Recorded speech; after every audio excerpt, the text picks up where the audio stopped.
Monsieur le maire Amadou Diarra, maire de la commune de Pikine Nord ginnaaw bi ñu leen nuyoo ñu ngi lay ziar di la tatagal di la wax naka nga gisee processus électoral bi fii ci commune Pikine Nord. waaw jërëjëf maa ngi leen di nuyu di leen fay ak ñi leen di seetaan yëpp ci àdduna bi ak Sénégal xawatina waa Pikine ak waa Pikine Nord. fii ci Pikine Nord depuis ci suba sama mandataire yi waxaguñ ma benn signalé moom benn problème bu am benn ci benn centre rawatina centre bi nga xam te ne mooy bii ma jàkkaar lool fi ngeen ma fekk nii ma fay voté muy école 5 école Diegsa face 1 fii laa voté mais li ma fi gis mooy catégorie d'âge yëpp a ngi ñëw jeunes yaa ngi ñëw jigéen ñaa ngi ñëw mag ñaa ngi ñëw ngay gis sax ñu yor seen i bant ak ñuy dugg di voté ça veut dire am na benn affluence de toutes les populations. maintenant leneen li ma ci remarqué mooy Pikine Nord jàmm lañ ciy nekk ci centre de vote yi doo xam ku far fii doo xam ku far fii ñi ñu nuyonte ku nekk garde sa secret vote dem vote génn donc bu dépouillement bi amee la ñu xam ku raw donc loolu mooy classe loolu la Sénégal gi war a mel campagne bu jotee ñu campagne yi bésu élection li sëñ Babacar Sy waxoon ñu téye làmmiñ yi génnee carte yi bu ko defee xulu du am ñu dellu résultat yi bu génnee ku nekk dem sa kër altine ñu xëy nekk ci leneen quoi mais Pikine Nord moom vraiment macha allah je touche du bois mais jaama daal laa gis signalé ñu ma aussi sur le plan du processus électoral benn manquement démb ci guddi sama administration def na le tour des écoles constaté que policiers yi ñoo ngi veillé le matériel électoral était sur place éclairage bi lampe yi defar naa lépp toutes les classes sur demande du sous-préfet ba jël électricien mu retapé lépp pour parer à toute éventualité ñu guddee lumière amul ci place bi wala tous les bureaux dafa servi en termes d'électricité donc loolu sama rôle en tant que maire def naa ko donc tey ba mu ñëwee dégguma ku ma signalé dara te yàlla na continuer noonu mais wax Sénégal aussi ñeneen ñi nañu yoroy ci loolu le jour du vote c'est un jour du vote mooy jëlal sa carte électeur présenté wu tànn xob bu la neex nga dugal ko pare ñibbi wala bu la neex sax nga dem continuer di def beneen liggéey wala nga toog xaar mais bu ñu indi fitna Sénégal mérité wu loolu ñoo ngi ci jàmm ba nii voilà budd askan bi mooy patron mooy naan diw laa tànn ki ci ëppale mooy doon président kenn mënutul sàcc élection. ñu for ci ay weewu tànk ay weewu béy ne dafa am nit ñoo xam ne dañuy nekk si école yi di ger nit ñi pour ñu voter lee est-ce que xibaar boobu yegg si na si yow. non déggaguma ko en tout cas man du ma ko def parce que boo bëggee gagner élection bëgg a ger ñëpp d'abord di nga tase ko bokk feneen mu yuuxu la mbaa mu ñàkk la teggin mbaa mu dem yoole la te man kenn mu mës a yoole ci loolu. bu fekkee nag sunu nit ñi la bu fekkee dañ leen di ger ñu doog a voter kon ànduñoo ak ñun ñu am conviction la ñuy bàyyi électeurs yi dem parce que aussi am na façon gañin bi soo ko gañee sax yow da nga ñàkk jom man électeur bi may militer sax wala may mobiliser ay meeting ak yooyu may dégg ñu naan dañoo fay nit damay wax ci balaa audio yi ku bëgg ñu fay la toogal bul ñëw parce que aussi à vaincre sans péril on triomphe sans gloire am na gañaay bi nga xam te ne boo ko gañee yow sa bopp foo toogee nga xam ne fen nga sa bopp quoi moo tax loolu man ànduma ci te duma ko mës a def te boo ma ko waxee dootoo ko dolli donc dégguma ko tamit fii mais du ñàkk am na ñoo xamante ne xëy na dañuy bëgg politique bi force amuñu ko di bëgg a def lu mel noonu bëgg sa waay gañe tamit nga jël nit ger ko pour mu voter ki nangu ger bi moom it moo amul fulla amul fayal. ñu gis communes yi nga xam te ne ñoo la war ku mel ni Djiddah Thiaroye Kaw lu mel ni Pikine Est ñu ñëmeeku fa ay jàppante ba mu am ay nit ci am ay gaañu ba police def intervenir ci yow ban kàddu ngay wax ñi nga xamante ni yaa bokk ak ñoom parti ak jeunesse bi. waaw dem voter téye sa làmmiñ génnee sa carte amul boo ko defee jàmm am boo ko deful voter coow xuloo gaarawaale xas ci bésu vote bi ku nekk campagne nga ba mu jeex. loo amul woon ci convaincre nit mënoo ko am ci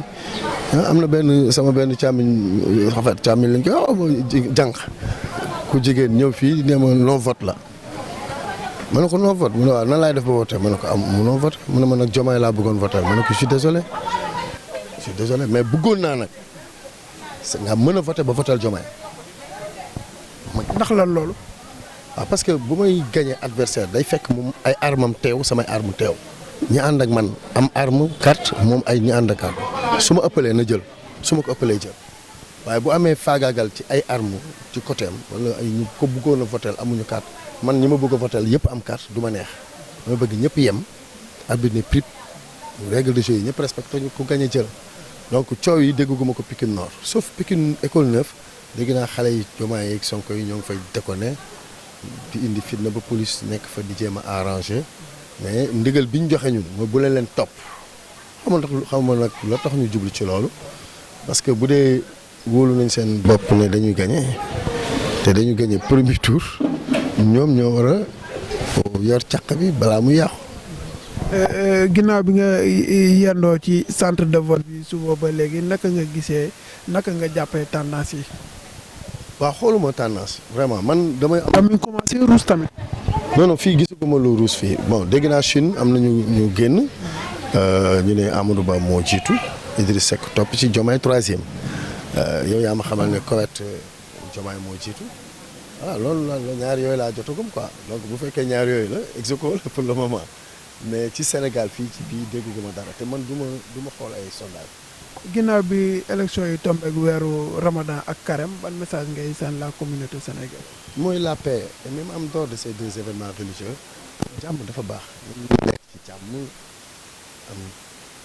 paisibilité intérieure maanaam jàmm biir yéenante lu baax mais jamono ci Sénégal xëy na sax du élection mais leneen soxor daf fee bëri soxor ñu xool nit ak bañ ko defu la dara su la deful dara sax di nga lay loo ko bañee kooku du jullit loolu nag Cheikh mooy wax ñi dem àjjana ñooñu bokkuñu ci jullil juróomi ponk yëpp respecté ko sa xol bu mel noonu doo dem àjjana te borom xam-xam yi laa wax nañu xool ci alxuraan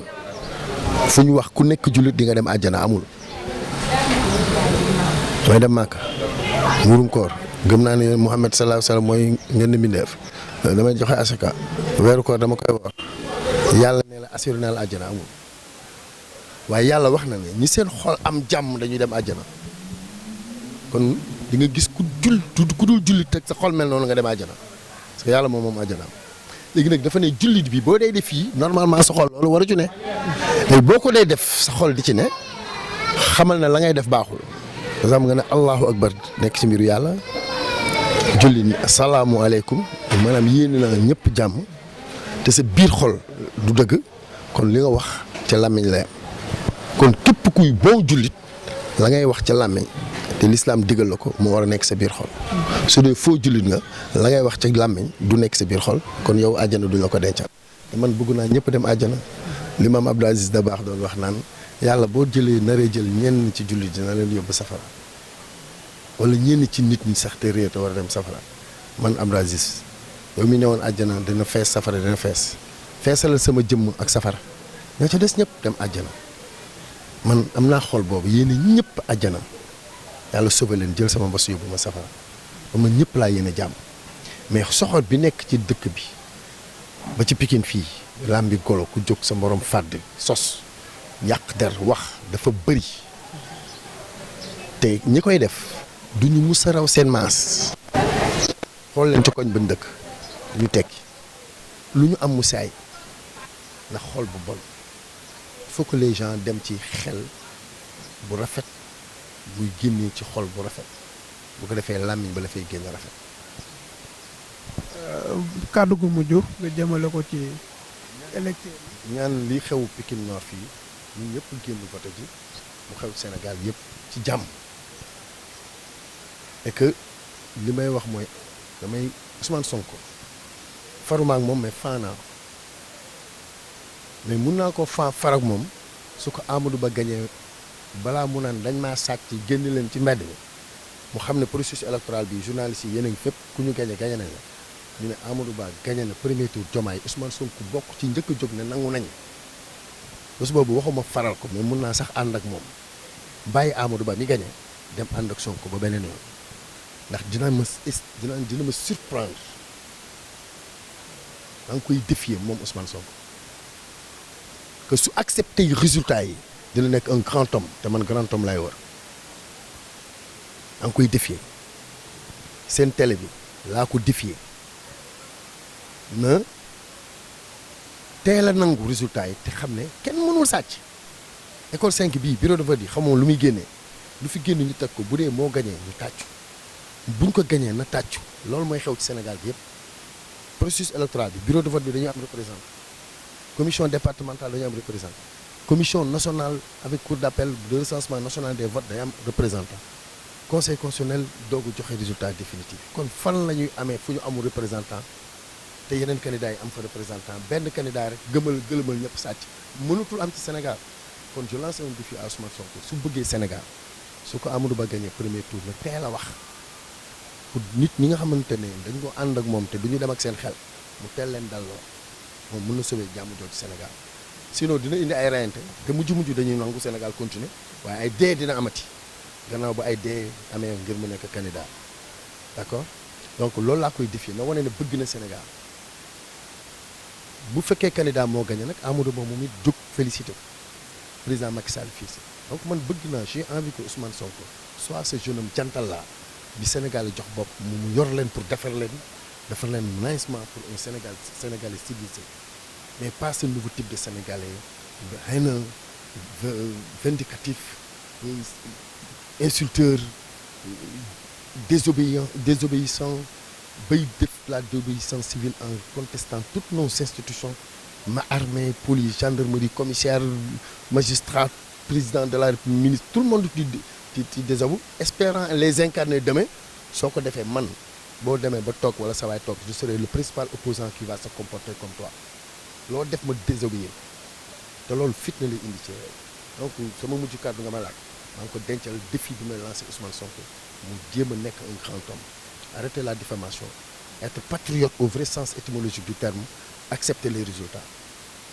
Amadou Ba aussi qui accepte les résultats ku munti gagner que parmi ces gentlemen là ñu wane ne Sénégal avant tout ku gagné ñu ne la yaa gagné Sénégal yi liggéey man nekk naa pouvoir Senghor nekk na fi Abdou Diouf nekk fi man ma nekk opposant gagné Abdoulaye Wade wàcc ma nekk opposant Macky Sall woo ma ànd ak moom 6 ans après 9 ans après bu ma delloo mairie bi gagné naa ko ñu wàccee ma ñëwaat gagnéwaat ko buñ gagné c'est-à-dire loolu mooy acceptation de la volonté populaire c'est ça la démocratie et je lance à Ousmane Sonko malgré ses manipulations et ses stratégies pour avoir les masses pour se positionner comme leader de l'opposition qu'il en arrive véritablement à être aguerri en termes de maturité et montrer l'amour qu'il a pour le Sénégal au lieu d'amener les gens à la violence à la mort pour ensuite revenir créer une négociation sortir conquérir le pouvoir su ko jëlee rus parce que fi mu jaar la Wade avait dit je ne passerai pas par des cadavres pour aller au palais lui sur combien de morts il passerait pour être candidat donc, et je pense qu'on va le gagner au premier tour je le pense et le Sénégal mérite qu'on ne se tarde pas encore après beaucoup de tergiversations par-ci par-là report annulation de décret commission d'enquête parlementaire loi de prorogation dialogue national finalement 19 candidats 21 à 48 heures 2 désistent